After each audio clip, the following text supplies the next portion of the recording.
بسم اللہ الرحمن الرحیم نحمد ونصلی علی رسولہ الکریم اما بعد۔ آج کا درس جو ہمارا چلے گا وہ سیدنا عمر فاروق رضی اللہ تعالیٰ عنہ کے دور کے فتوحات کے اہم دروس اور عبر اور فوائد کے تعلق سے آپ کو جو بتلایا گیا تھا، آپ کو جو پیپر ملا ہے اس میں صفحہ نمبر دیا ہوا ہے 760۔ تو یہ 760 نہیں ہے بلکہ یہ غلطی ہے، 780 نمبر پیج پر دیکھیں آپ۔ 780 نمبر پیج سے شروع ہو کر کے یہ چلے گا 806 نمبر پیج تک۔ آپ کو بتلایا گیا تھا 760 سے 784، 784 تک نہیں بلکہ یہ جائے گا 780 پیج سے 806 نمبر پیج تک۔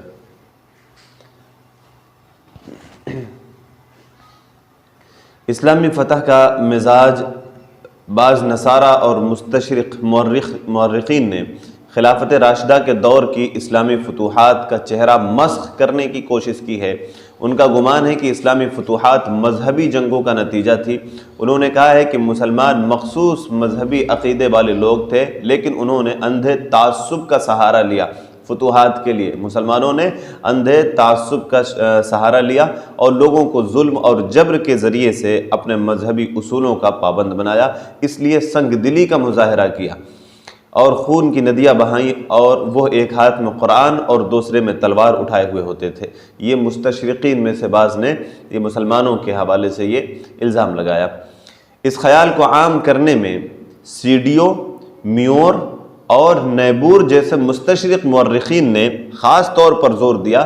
چنانچہ میور نیبور کے حوالے سے لکھتا ہے کہ اسلام کو ابدی مذہب بنانے کے لیے ضروری تھا کہ وہ اپنی معاندانہ سازشوں کو برقرار رکھے اور تلوار کی دھار پر تمام انسانوں کو اسلام قبول کرنے پر مجبور کرے یا کم از کم عالمی سطح پر دباؤ بنائے رکھے، جبکہ کسی بھی مذہب میں اس بات کی قطعاً گنجائش نہیں ہے کہ وہ اپنے ماننے والوں کو ان کی زندگی کے کسی بھی مرحلے میں جنگ کرنے پر مجبور کرے۔ اسلام کی یہی حالت تھی۔ ان بیمار ذہنوں کا یہ گمان کہ مسلمانوں نے تلوار اور طاقت کے ذریعے سے اسلامی دعوت کو عام کیا، یہ صرف ایسا نہیں ہے کہ صرف یہ مستشرقین نے کیا یا اس زمانے میں یہ بات کی گئی، بلکہ آج بھی بہت سارے لوگ ایسے ہیں نادان جو نہیں جانتے، مذہب اسلام کو نہیں جانتے، مذہب اسلام کی تعلیمات سے واقف نہیں ہیں، وہ اس طرح کی باتیں کرتے ہیں کہ اسلام جو ہے یہ تلوار کے زور پر پھیلا۔ ان بیمار ذہنوں کا یہ گمان کہ مسلمانوں نے تلوار اور طاقت کے ذریعے سے اسلامی دعوت کو عام کیا، یا یہ کہ وہ دیگر مذاہب والوں کے مقابلے میں زیادہ متعصب تھے، مسلمان زیادہ متعصب تھے، بہرحال ایسا برا گمان ہے جس کی مکمل تردید کرنا یہ ضروری امر ہے۔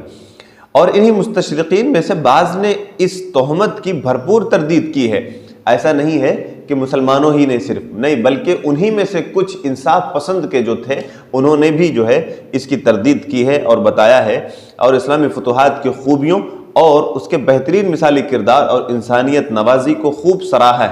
چنانچہ وان کریمر کہتا ہے کہ مسلمانوں نے اپنی جنگوں میں بلند اخلاق کریمہ کا نمونہ پیش کیا۔ ان کے رسول صلی اللہ علیہ وسلم نے ان کے لیے راہبوں، عورتوں، بچوں اور معذوروں کا قتل حرام قرار دیا۔ اسی طرح دوران جنگ کھیتوں کو برباد کرنا اور درختوں کو کاٹ ڈالنا بھی حرام قرار دیا۔ مسلمانوں نے اپنی جنگوں میں ان احکامات کی غایت درجہ پابندی کی۔ یہ بات بڑی مشہور ہے اور یہ بہت سارے لوگ جانتے ہیں کہ یہ اس طرح سے اللہ کے نبی صلی اللہ علیہ وسلم کی تعلیمات میں سے ہے، جب کبھی جنگ میں جاؤ تو ان باتوں کا خیال کرو۔ محرمات کو پامال نہیں کیا اور نہ ہی کھیتیوں کو برباد کیا، جبکہ ان کے مقابلے میں رومی زہر آلود تیر برساتے تھے۔ ایسا تیر جو زہر سے بھنا ہوا ہوتا تھا، ایسا تیر برساتے تھے، لیکن مسلمانوں نے ظلم کا بدلہ ظلم سے نہیں۔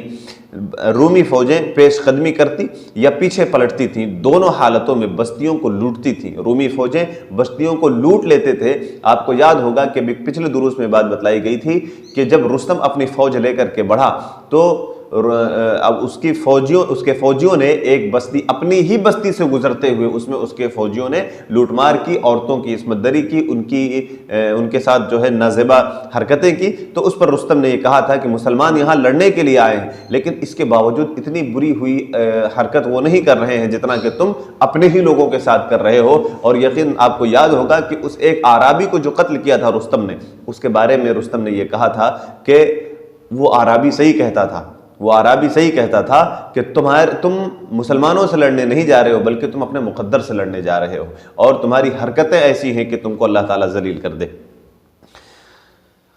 تو یہ رومی فوج زہر آلود تیر برساتے تھے، لیکن مسلمانوں نے ظلم کا بدلہ ظلم سے نہیں لیا۔ رومی فوجیں پیش قدمی کرتی یا پیچھے پلٹتی تھی، دونوں حالتوں میں بستیوں کو لوٹتی اور آگ لگا دیتی تھی، لیکن مسلمانوں نے اپنے بلند اور مثالی اخلاق کی حفاظت کی اور ان کی طرح انسانیت سے گری ہوئی کوئی حرکت نہیں کی، ہمیشہ جو ہے انصاف کا درس دیا ہے۔ روزی نٹال کہتا ہے اسلامی تہذیب اور ثقافت کو تنگ نظری نہیں بلکہ اپنی وسعت نظری کی وجہ سے ترقی ملی، ایسی ترقی جس میں عقیدہ کی دعوت شامل تھی اور اس دور کی فکری تحریکات کی خامیوں کی نشاندہی تھی۔ اسلام آگے بڑھتا رہا، قوموں کے درمیان اختلاف زبان اور اختلاف عادات کی جتنی قدیم دیواریں حائل تھیں سب کو مٹا دیا اور تمام قوموں اور تہذیبوں کو موقع دیا کہ مکمل آزادی کی روح، عدل اور مساوات کی بنیاد پر جدید فکری زندگی کا آغاز کریں۔ تاریخ گواہ ہے کہ مسلمانوں نے کبھی کسی کو زور زبردستی کے ذریعے سے اسلام لانے پر مجبور نہیں کیا۔ یہ ایک غیر مسلم کی یہ گواہی ہے اسلام کے تعلق سے، اس کے فتوحات کے راز کے تعلق سے، کیونکہ ان کے سامنے اس فرمان الہی کو مضبوط سے پکڑ رکھا تھا۔ مسلمانوں نے، اسلامی فوج نے اس اللہ تبارک و تعالیٰ کے فرمان کو مضبوطی سے پکڑ رکھا تھا کہ دین کے معاملے میں زور زبردستی نہیں کی جا سکتی ہے، اور اسی اسلامی فتوحات کے راز کے تعلق سے بتلایا جا رہا ہے کہ مسلمان زور زبردستی تو کر ہی نہیں سکتا ہے، کیونکہ ان کے مذہب میں یہ بات منع کیا گیا ہے، اس بات سے روکا گیا ہے کہ زور زبردستی نہیں کیا جا سکتا۔ اللہ تبارک و تعالیٰ کا فرمان ہے لا اکراہ فی الدین قد تبین الرشد من الغی فمن یکفر بالطاغوت ویؤمن باللہ فقد استمسک بالعروۃ الوثقی لا انفصام لها واللہ سمیع علیم۔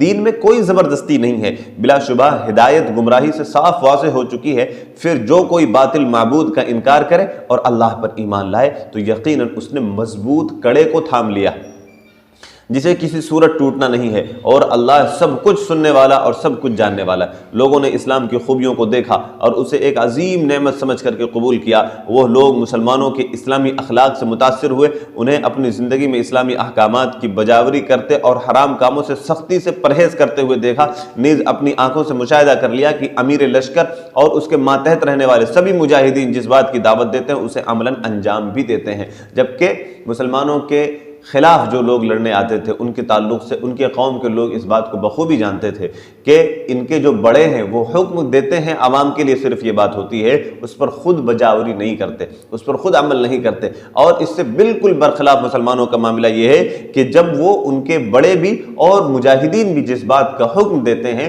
اس پر پہلے خود عمل بھی کرتے ہیں، عملاً انجام دیتے ہیں۔ تو دوسری قوموں نے تیزی سے اسلام قبول کرنا شروع کر دیا اور ان کے افکار و کردار میں عظمت اور شرافت کے چار چاند لگ گئے۔ بلا شبہ خلفاء اور فوجوں کے کمانڈر اپنی فوجوں کو اللہ سے استعانت، مدد، تقوی، اخروی زندگی کی ترجیح، خلوص و للہیت سے جہاد، رب کی رضا جوئی اور گناہوں سے دور رہنے کی نصیحت کرتے تھے۔ ان کی ساری کوشش اور دلی تمنا یہ ہوتی تھی کہ دنیا انسانیت کو بندوں کی پرستش سے نکال کر بندوں کے رب کی عبادت کی طرف لایا جائے، بندوں کی پرستش سے نکال کر بندوں کے رب کی عبادت کی طرف لایا جائے۔ اسی جذبہ صادقہ کے نتیجے میں فوجوں کے کمانڈر اپنی مجاہدانہ کارروائیوں میں اپنے فوجیوں سے پیش رہتے تھے۔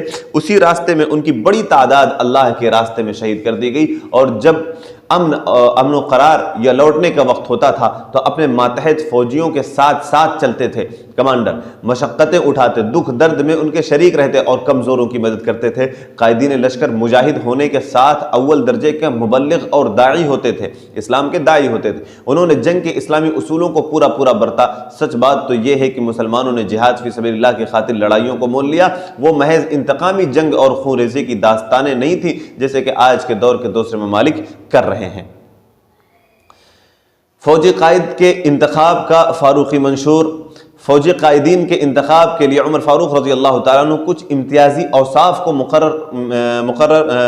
کو معیار قرار دیتے تھے، مقرر کرتے تھے۔ مثلا قائد جو ہوتا وہ تقوی شعار، عبادت گزار اور شرعی احکامات کا عالم ہو۔ آپ کہتے اور بار بار دہراتے تھے کہ جس نے کسی فاسق اور فاجر آدمی کو جان بوجھ کر ذمہ دار بنایا تو وہ بھی اسی طرح سے مجرم ہے۔ اور جب سعید بن عامر رضی اللہ تعالیٰ عنہ کو شام کے بعض علاقوں کا امیر بنانا چاہا تو انہوں نے اسے قبول کرنے سے انکار کر دیا۔ عمر رضی اللہ تعالیٰ عنہ نے اس وقت فرمایا کہ ایسا نہیں ہو سکتا، اس ذات کی قسم جس کے ہاتھ میں میری جان ہے، اس امارت یعنی وہ ذمہ داری کو میری گردن میں ڈال کر خود گھروں میں نہ بیٹھو۔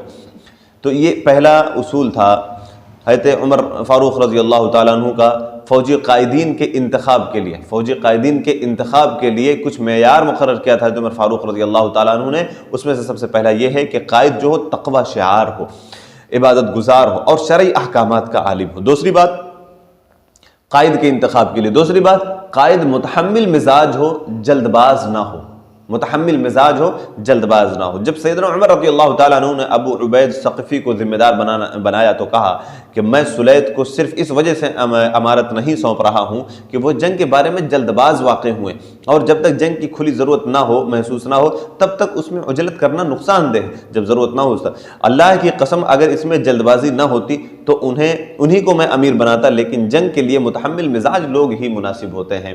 تو یہ دوسری کوالٹی اور دوسری شرط کہ قائد جو ہو متحمل مزاج ہو، جلد باز نہ ہو۔ تیسری بات قائد جرات مند ہو، بہادر ہو اور تیر انداز ہو، ایسا نہ ہو کہ اس کے اندر ڈر پایا جاتا ہو، خوف زدہ ہو جاتا ہو اور اسی طرح سے وہ بہادر نہ ہو۔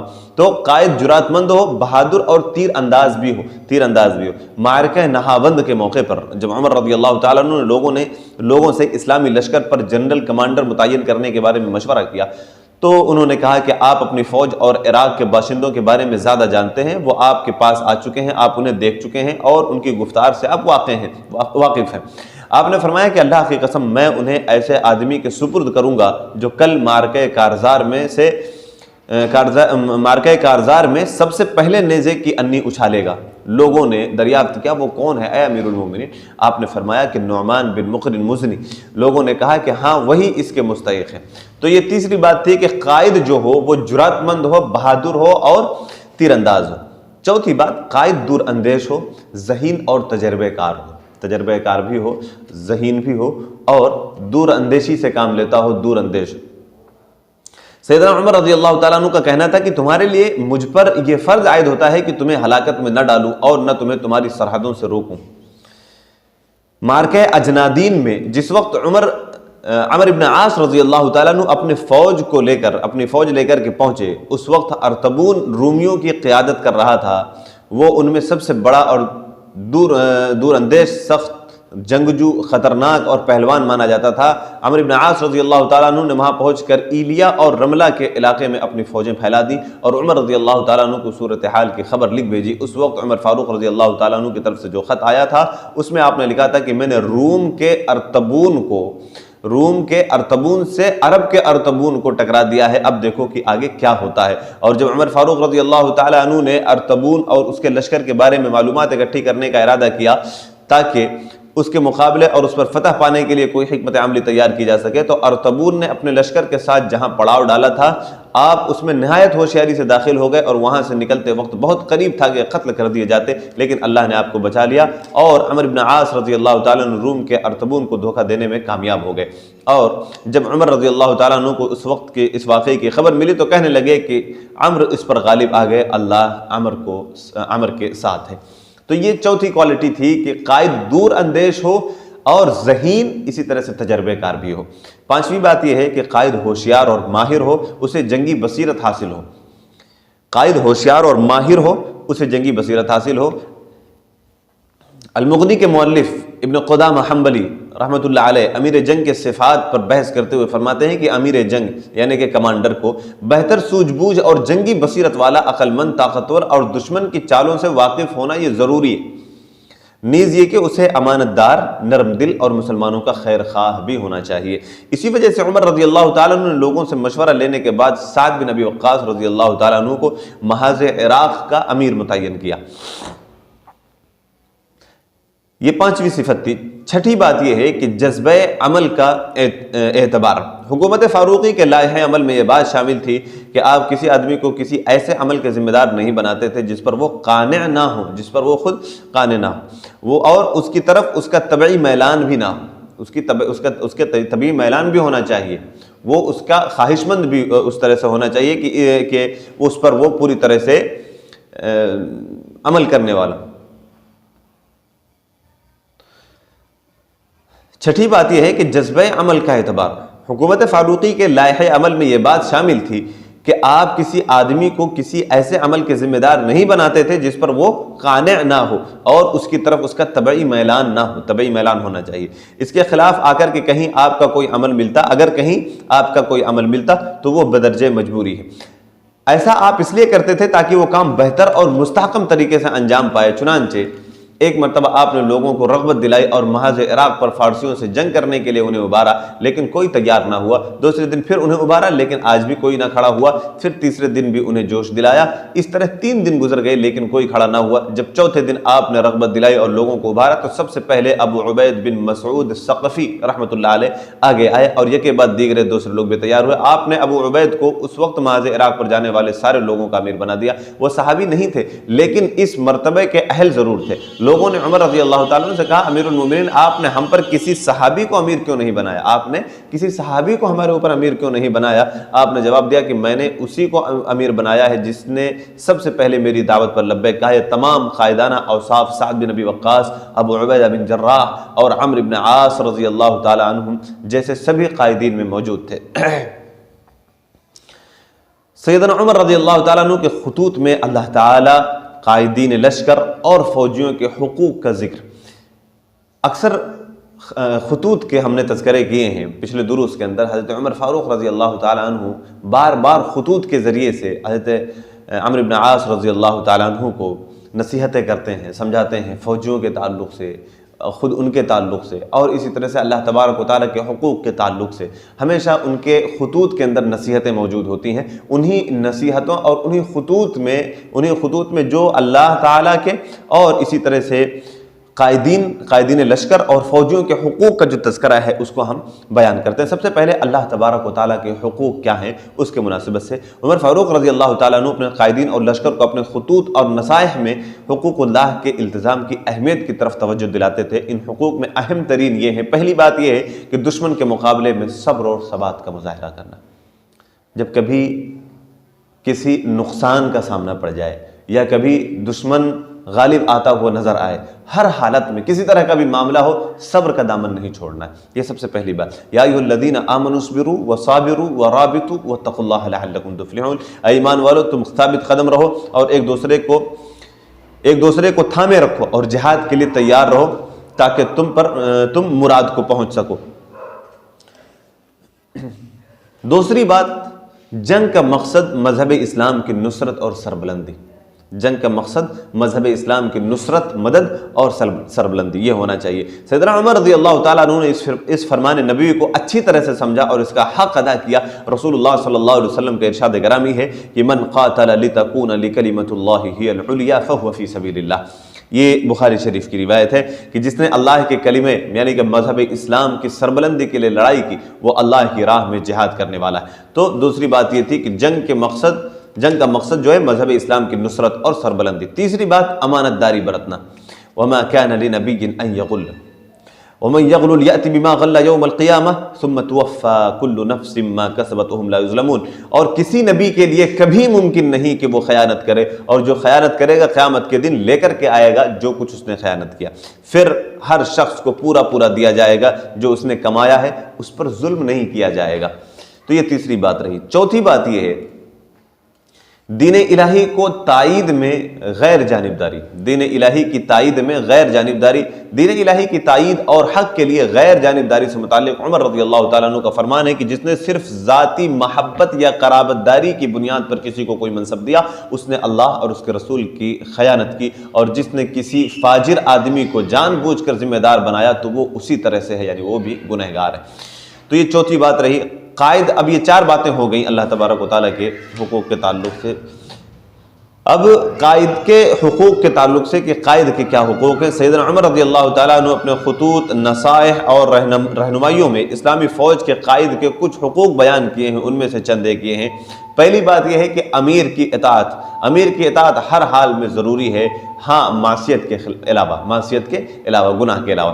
تو بہرحال امیر کی اطاعت کی ضروری ہے۔ سب سے پہلی بات جو قائد کے حقوق کے تعلق سے عمر فاروق رضی اللہ تعالیٰ عنہ نے بیان فرمائی اپنے خطوط کے ذریعے سے، تو قائد کے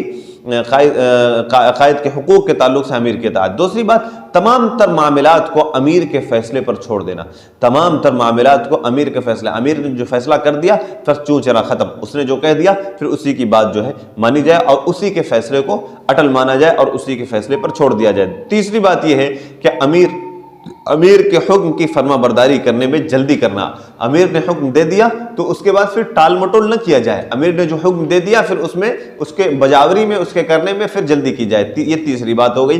چوتھی بات امیر کی اطاعت کے تعلق سے، قائد کے حقوق کے تعلق سے چوتھی بات یہ ہے کہ مال غنیمت تقسیم ہوتے وقت امیر کی تقسیم پر راضی رہنا ہے، اس کی اطاعت بھی کرنا ہے، اس کے احکام کی بجاوری بھی کرنا ہے اور اس کے احکام میں جلدی بھی کرنا ہے، اور اس کے بعد جب اللہ تبارک و تعالیٰ فتح و نصرت سے ہمکنار کر دے تو اس کے بعد امیر جو مال غنیمت تقسیم کرے گا اس کی تقسیم پر راضی بھی رہنا ہے، امیر نے جتنا جو تقسیم کر دیا اس پر راضی بھی رہنا ہے۔ تو یہ چوتھی بات ہوئی۔ فوجیوں کے حقوق کے تعلق سے بھی کچھ چند ایک باتیں ہیں۔ تو سیدنا عمر رضی اللہ تعالیٰ عنہ کے توجیحات، خطوط اور نصائح میں ہمیں فوجیوں کے چند اہم حقوق دیکھنے کو ملتے ہیں، ان کا بیان کچھ اس طرح سے ہے۔ سب سے پہلی بات یہ ہے کہ جائزہ لینا اور خبر گیری کرنا، فوج کا جائزہ لینا اور خبر گیری کرنا۔ سیدنا عمر رضی اللہ تعالیٰ عنہ کا قول ہے کہ میں نماز میں ہوتا ہوں اور اپنی فوج تیار کرتا رہتا ہوں، تو لہٰذا خبر گیری کرنا اور جائزہ لیتے رہنا، فوج کے تعلق سے معلومات حاصل کرنا، یہ سب سے پہلا حق بیان فرمایا سیدنا عمر رضی اللہ تعالیٰ عنہ کے خطوط سے جو بات ہمیں ملتی ہے، پہلی بات۔ دوسری بات یہ ہے کہ فوجوں کو لے کر کے چلنے میں نرمی کرنا، ایسا نہ ہو کہ بڑا بیجا سختی کیا جائے ان کے اوپر، بلکہ جب امیر لے کر کے انہیں چلے، جو قائد ہو انہیں لے کر کے جب چلے تو ان کے ساتھ نرمی کا معاملہ کرے۔ سیدنا عمر فاروق رضی اللہ تعالیٰ عنہ نے سعد بن ابی وقاص رضی اللہ تعالیٰ عنہ کے نام خط لکھا اور حکم دیا کہ کوچ کے دوران فوج کے ساتھ مہربانی کے ساتھ پیش آنا، ان کے ساتھ محبت سے پیش آنا، اور انہیں اتنا نہ چلانا کہ وہ تھک جائیں، انہیں اتنا زیادہ نہ چلاؤ کہ وہ تھک جائیں، سہولت اور پر آرام جگہ ٹھہرنے سے انہیں نہ روکو، تاکہ وہ جب دشمن سے مقابل ہوں تو ان کی توانائی بحال ہو، اور وہ ایک ایسے دشمن سے لڑنے جا رہے ہیں جو اپنے گھر میں ہے، جس کے سپاہی اور جانور تازہ دم ہے۔ دوران کوچ میں ہفتہ میں ایک دن اور ایک رات قیام کرو تاکہ فوج سستا کر تازہ دم ہو جائے اور اپنے ہتھیار اور سامان درست کر سکے۔ جن لوگوں سے تم نے معاہدہ کر لیا ہو ان کی بستیوں سے دور پڑاؤ ڈالو۔ تو اس طرح سے حضرت عمر رضی اللہ تعالیٰ عنہ نصیحت کرتے تھے۔ فوج کے حقوق کے تعلق سے دوسری بات جو آپ رضی اللہ تعالیٰ عنہ کے خطوط سے ہمیں معلوم ہوتی ہے، دوسری بات یہ ہے کہ فوجیوں کے حقوق کے حوالے سے کہ فوجوں کو لے کر کے چلنے میں نرمی کرنا چاہیے، نرمی کا مظاہرہ کرنا چاہیے، نرمی کا معاملہ کرنا چاہیے۔ تیسری بات یہ ہے کہ کوچ کے وقت فوج سے ملنا، کوچ کے وقت جب فوج نکل رہی ہو تو فوج سے ملاقات کرنا۔ سیدنا عمر فاروق رضی اللہ تعالیٰ عنہ جو فوج کو کوچ کرنے کا حکم دیتے تو ان کے درمیان جا کر کے ایک سے ملتے، ایسا نہیں ہے کہ وہ اجتماعی طور پر صرف خطاب کرتے، ایک سے جا کر کے ملا کرتے تھے، انہیں بلند اخلاق اور اقدار پر قائم رہنے کی تلقین کرتے۔ چنانچہ آپ یعنی کہ حضرت عمر فاروق رضی اللہ تعالیٰ عنہ نے سعد بن ابی وقاص رضی اللہ تعالیٰ عنہ کو حکم دیا کہ جب دشمن امان کا مطالبہ کرے تو اسے امان دے دو اور وعدہ وفائی کرو، بدعہدی نہ کرو، کیونکہ بدعہدی تمہارے لیے ہلاکت اور بزدلی کی علامت ہے اور دشمن کے لیے قوت کا ذریعہ ہے، مسلمانوں کے لیے بدنما داغ اور اس کی توہین کا سبب نہ بننا، اس کے توہین کا سبب، مسلمانوں کے لیے بدنما داغ اور ان کی توہین کا سبب نہ بننا۔ تو اس طرح سے حضرت عمر فاروق رضی اللہ تعالیٰ عنہ کے خطوط سے جو بات ہمیں معلوم چلتی ہے۔ تیسری نصیحت جو ہے فوجیوں کے حقوق کے تعلق سے کہ کوچ کے وقت فوج سے ملنا، فردن لوگوں سے ملنا یا جہاں تک ہو سکے زیادہ سے زیادہ لوگوں سے ملاقات کرنا، یہ تیسری بات۔ چوتھی بات یہ ہے کہ جنگ کے دوران ان کی غلطی نظر انداز کر دینا، کوچ کے دوران، جنگ کے دوران جب کبھی فوجیوں سے کوئی غلطی سرزد ہو جائے تو اس کو نظر انداز کر دیا جائے۔ ظاہر سی بات ہے کہ ایک بڑا مجمع ہے، ایک بہت بڑی فوج ہے، اب اس کے آپ امیر ہیں، چھوٹی چھوٹی باتوں پر اگر لوگوں کی آپ گرفت کریں گے اور بار بار رکیں گے تو آپ کا وقت ضائع ہوگا اور اس طرح سے دشمن کو مزید تیاری کا موقع مل جائے گا، یا دوران جنگ اگر آپ ان کا مواخذہ کرتے ہیں چھوٹی چھوٹی غلطیوں پر تو دشمن پھر کامیاب ہو جائے گا۔ تو اس وجہ سے ان کی چھوٹی موٹی غلطیوں کو نظر انداز کرنا، یہ چوتھی نصیحت ہمیں معلوم چلتی ہے حضرت عمر فاروق رضی اللہ تعالیٰ عنہ کے خطوط کے ذریعے سے فوجیوں کے حقوق میں۔ اور یہ پانچویں بات یہ ہے کہ اقامت اور کوچ کے وقت فوج پر پہرے دار مقرر کرنا، ٹھہرنے کے وقت اور کوچ کے دوران بھی فوج پر پہرے دار مقرر کرنا۔ سیدنا عمر فاروق رضی اللہ تعالیٰ عنہ نے فوجیوں کی حفاظت کے لیے پہرے داری کا کافی اہتمام کیا اور اپنے قائدوں کو حکم دیا کہ دشمن کے اچانک حملے سے ہمیشہ چوکنا رہیں، فوجوں کی اقامت اور کوچ کے وقت ان کی حفاظت کے لیے پہرے دار مقرر کر دیں۔ چنانچہ سعد بن ابی وقاص رضی اللہ تعالیٰ عنہ کے نام خط لکھا کہ اپنی فوج پر پہرے دار مقرر کر دو اور حتی الامکان شب خون سے چوکنے رہو۔ اگر کوئی ایسا قیدی جسے امان نہ دی گئی ہو تمہارے پاس لایا جائے تو اس کی گردن مار دو تاکہ دشمن کے دل میں ڈر بیٹھ جائے۔ تو اگر کوئی ایسا قیدی جسے امان نہ دی گئی ہو، جسے کوئی عہد وغیرہ نہ کیا گیا ہو، تو ایسا اگر کوئی آتا ہے پکڑ کر کے لایا جاتا ہے تو اس کی گردن مار دیا جائے تاکہ دشمن کے دل میں ڈر اور خوف بیٹھ جائے۔ تو یہ پانچویں بات تھی، اقامت اور کوچ کے وقت فوج پر پہرے دار مقرر کیے جائیں تاکہ فوج کی حفاظت مکمل طور پر یقینی بنائی جائے۔ تو یہ پانچویں بات ہوئی۔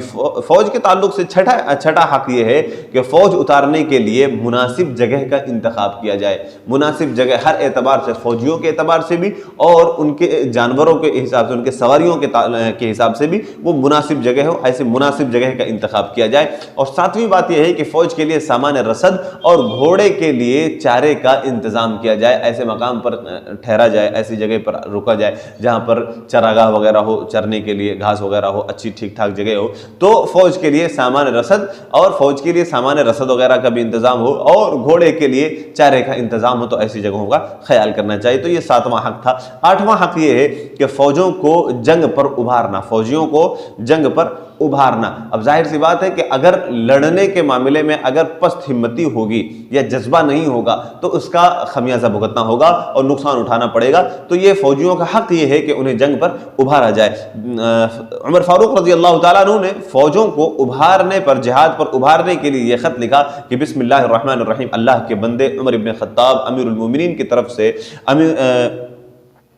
امین الامت ابو عبیدہ بن جراح کے نام، السلام علیکم، میں ظاہر و باطن میں اللہ کا شکر گزار ہوں اور تمہیں اللہ کی معصیت کرنے سے ڈراتا ہوں اور تمہیں اس بات سے بھی ڈراتا ہوں اور روکتا ہوں کہ ان لوگوں میں سے نہ ہو جانا جن کے بارے میں اللہ تبارک و تعالیٰ کہتا ہے کہ قل ان کان آباؤکم وابناؤکم واخوانکم وازواجکم وعشیرتکم واموال اقترفتموها وتجارة تخشون کسادها ومساکن ترضونها احب الیکم من اللہ ورسولہ وجہاد فی سبیلہ فتربصوا حتی یأتی اللہ بامرہ واللہ لا یہدی القوم الفاسقین۔ آپ کہہ دیجئے کہ اگر تمہارے باپ اور تمہارے لڑکے اور تمہارے بھائی اور تمہاری بیویاں اور تمہارے کنبے قبیلے اور تمہارے کمائے ہوئے مال اور وہ تجارت جس کی کمی سے تم ڈرتے ہو، وہ سب حویلیاں تمہیں جتنا تم پسند کرتے ہو، جنہیں تم پسند کرتے ہو، اگر یہ تمہیں اللہ سے اور اس کے رسول سے اور اس کے راہ میں جہاد سے بھی زیادہ عزیز ہیں تو تم انتظار کرو کہ اللہ تعالیٰ اپنا عذاب لے آئے۔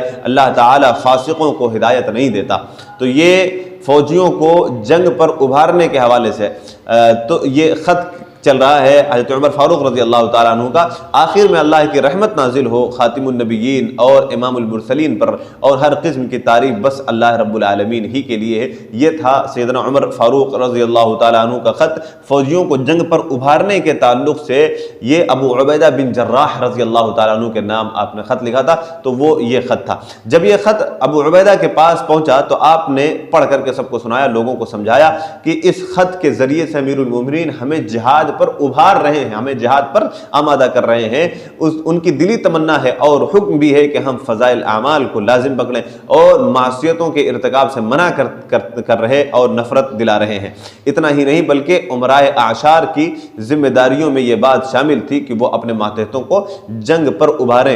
امرائے اعشار کہتے ہیں یہ ہر 10 فوجیوں پر ایک امیر مقرر ہوتا تھا، ہر 10 فوجیوں پر ایک امیر مقرر ہوتا تھا۔ اسی طرح جتنی دہائیاں تھیں، جتنے عمرہ تھے، انہیں کو امرائے اعشار کہتے ہیں۔ تو یہ ان کی ذمہ داریوں میں سے ہوتا تھا کہ وہ اپنے ماتحت کے لوگوں کو جنگ پر ابھاریں۔ تو یہ 8 بات ہو گئی۔ 9ویں بات یہ ہے کہ ثواب الہی اور شہادت کی فضیلت بیان کرنا۔ ثواب الہی کی جنگ کرنے پر جو اللہ تبارک و تعالیٰ نے اجر رکھا ہوا ہے، اللہ تبارک و تعالیٰ کی جانب سے جو اجر ہے وہ، اور اگر شہید ہو جاتے ہیں تو اس کی جو فضیلت ہے اس کے تعلق سے جو ہے لوگوں کو آگاہ کرنا اور فوجیوں کو اس کی فضیلت بیان کرنا۔ سیدنا عمر فاروق رضی اللہ تعالیٰ عنہ کے دور حکومت میں جنگ قادسیہ کے موقع پر سعد بن ابی وقاص رضی اللہ تعالیٰ عنہ نے اپنے لشکر کو ثواب الہی اور مجاہدین اسلام کے لیے آخرت کی نعمتوں کے حصول کی طرف رغبت دلائی، انہیں جہاد فی سبیل اللہ پر ابھارا ابھارا اور بتلایا کہ اللہ تعالیٰ نے اپنے نبی سے دین اسلام کی فتح اور اس کی سربلندی کا وعدہ کیا ہے، اور ان قریب ان کے ہاتھ اموال غنیمت سے بوجھل ہونے والے ہیں اور ہوں گے، ممالک پر فتح کا پرچم لہرائے گا۔ نیز آپ نے حفاظ قرآن کو سورہ جہاد یعنی کہ سورہ انفال کی تلاوت کرنے کا حکم دیا۔ تو اس طرح سے ثواب الہی اور شہادت کی فضیلت بیان کرنا چاہیے۔ اسی طرح ابو عبیدہ بن جراح رضی اللہ تعالیٰ عنہ شامی فوج کے درمیان کھڑے ہوئے اور اسے اللہ تعالیٰ کا ثواب یاد دلایا، اس کی نعمتوں کا ذکر کیا، انہیں نصیحت کرتے ہوئے کہا کہ جہاد فی سبیل اللہ دنیا اور دنیا کی تمام چیزوں سے بہتر ہے۔ تو یہ 9ویں بات ہوئی مجاہدین کے تعلق سے۔ 10ویں بات یہ ہے حقوق اللہ کی ادائیگی پر زور دینا، حقوق اللہ کی ادائیگی پر زور دینا۔ سیدنا عمر بن خطاب رضی اللہ تعالیٰ عنہ نے سعد بن ابی وقاص رضی اللہ تعالیٰ عنہ اور ان کے ساتھ کی تمام افواج کو ان لفظوں میں نصیحت کی تھی کہ حمد و صلات کے بعد میں تمہیں اور تمہاری فوج کو ہر حال میں اللہ کا تقوی اختیار کرنے کا حکم دیتا ہوں، کیونکہ اللہ کا تقوی دشمن کو زیر کرنے میں یہ بہت نصیحت آمیز بات ہے، اور یہ ہمارے اور آپ کے لیے بھی بڑی قیمتی بات ہے۔ اس کو سننا چاہیے اور اپنی زندگی میں نافذ کرنا چاہیے کہ حضرت عمر فاروق رضی اللہ تعالیٰ عنہ نے سعد بن ابی وقاص رضی اللہ تعالیٰ عنہ ان کے ساتھ کے تمام افواج کو ان لفظوں میں نصیحت کی تھی کہ حمد و صلات کے بعد میں تمہیں اور تمہاری فوج کو ہر حال میں اللہ کا تقوی اختیار کرنے کا حکم دیتا ہوں، کیونکہ اللہ کا تقوی دشمن کو زیر کرنے کا سب سے بڑا ہتھیار ہے۔ اللہ کا تقوی اختیار کرنا یہ دشمن کو زیر کرنے کا سب سے بڑا ہتھیار ہے اور جنگ میں سب سے کامیاب چال ہے۔ تمہیں اور تمہاری فوجوں کو بتانا چاہتا ہوں کہ تمہیں اپنے دشمن سے جتنا بچ کر کے رہنا ہے اس سے کہیں زیادہ، دشمن سے جتنا بچنا ہے اس سے کہیں زیادہ معاصی سے بچنے کی کوشش کرنا ہے، گناہوں سے بچنے کی اس سے زیادہ کوشش کرنا ہے، کیونکہ فوج کو دشمن سے اتنا نقصان نہیں پہنچتا، دشمن سے فوج کو اتنا نقصان نہیں پہنچتا جتنا خود اپنے گناہوں سے پہنچتا ہے۔ تو یہ بہت ہی قیمتی نصیحت ہے حضرت عمر فاروق رضی اللہ تعالیٰ عنہ کی فوجوں کے حوالے سے۔ تو یہ 10ویں بات ہو گئی۔ 11ویں بات یہ ہے تجارت اور زراعت جیسی تمام مصروفیات سے انہیں الگ رکھنا، اس کی مکمل تفصیل پیچھے گزر چکی ہے، اور یہ 11 نصیحتیں تھیں فوجیوں کے حوالے سے، اور اس کے بعد پھر ہم 11 نصیحتیں فوجیوں کے حقوق کے تعلق سے یہ آپ کے سامنے میں نے بیان کیا۔ اس کے بعد پھر دور فاروقی میں حضرت عمر فاروق رضی اللہ تعالیٰ عنہ کے دور میں فتوحات کے چند اہم نتائج نکلتے ہیں، ان اہم نتائج کا ہم تذکرہ کر کے اپنی بات ختم کرتے ہیں، آج کا درس مکمل کریں گے۔ پہلی بات یہ ہے جو فاروقی فتوحات کے چند اہم نتائج ہیں یہ کافی اہم ہیں اور بہت زیادہ اہمیت کے حامل ہیں، اسے بغور سننے کی ضرورت ہے۔ پہلی بات یہ ہے کہ فارس کی جو حضرت عمر فاروق رضی اللہ تعالیٰ عنہ کی جو فتوحات ہوئی اس سے جو نتائج نکلتے ہیں، جو فوائد نکلتے ہیں، وہ اس کا ہم تذکرہ کر رہے ہیں، آپ اس کو بغور سنیں۔ پہلی بات یہ ہے کہ فارس کی ساسانی اور روم کی بازنطینی حکومتوں کا صفحہ ہستی سے نشان مٹ گیا، اور ان دونوں کے زوال سے فارس اور روم کے درمیان زمانے سے چلی آ رہی جاہلی جنگ اور قتل و خونریزی جس نے دونوں کو سخت نقصان پہنچایا تھا اور جس کا مقصد اقتدار پر قابض رہنے کے علاوہ اور کچھ نہیں تھا، ہمیشہ کے لیے یہ بند ہو گئی۔ دوسری بات، مشرق میں حدود چین سے لے کر کے پچھم میں حدود مغرب تک اور جنوب میں بحیرہ عرب سے لے کر کے شمال میں ایشیائے کوچک تک پھیلی ہوئی کرۂ زمین کے قلب میں ایک عالمی قیادت وجود میں آئی، ایسی جدید اور لیاقت مند قیادت جسے دنیائے انسانیت نے کبھی نہیں دیکھا تھا۔ تو یہ حضرت عمر فاروق رضی اللہ تعالیٰ عنہ کے فتوحات کے جو فوائد ہیں ہم اس کا تذکرہ کر رہے ہیں۔ 2 باتیں ہو گئی۔ تیسری بات یہ ہے کہ تمام لوگوں پر ربانی منہج کی سرپرستی قائم ہوئی، تمام لوگوں پر ربانی منہج کی سرپرستی قائم ہوئی، جبکہ عقیدہ اور مذہب کی تبدیلی کے لیے کسی کو مجبور نہیں کیا گیا۔ اس کے اوپر بھی تفصیل سے بات ابھی گزری ہے، خود مستشرقین میں سے بہت سارے لوگوں نے اسلام کی طرف سے یہ دفاع کیا کہ یہ غلط الزامات لگایا جاتا ہے مسلمانوں کے تعلق سے یا اسلام کے تعلق سے، تو کسی کو دین تبدیل کرنے کے لیے مجبور نہیں کیا گیا اور نہ ہی کالے گورے کی کوئی تمیز کی گئی، بلکہ سارے لوگوں کو اللہ کی شریعت کی نگاہ میں یکساں شمار کیا گیا، ایک جیسا شمار کیا گیا،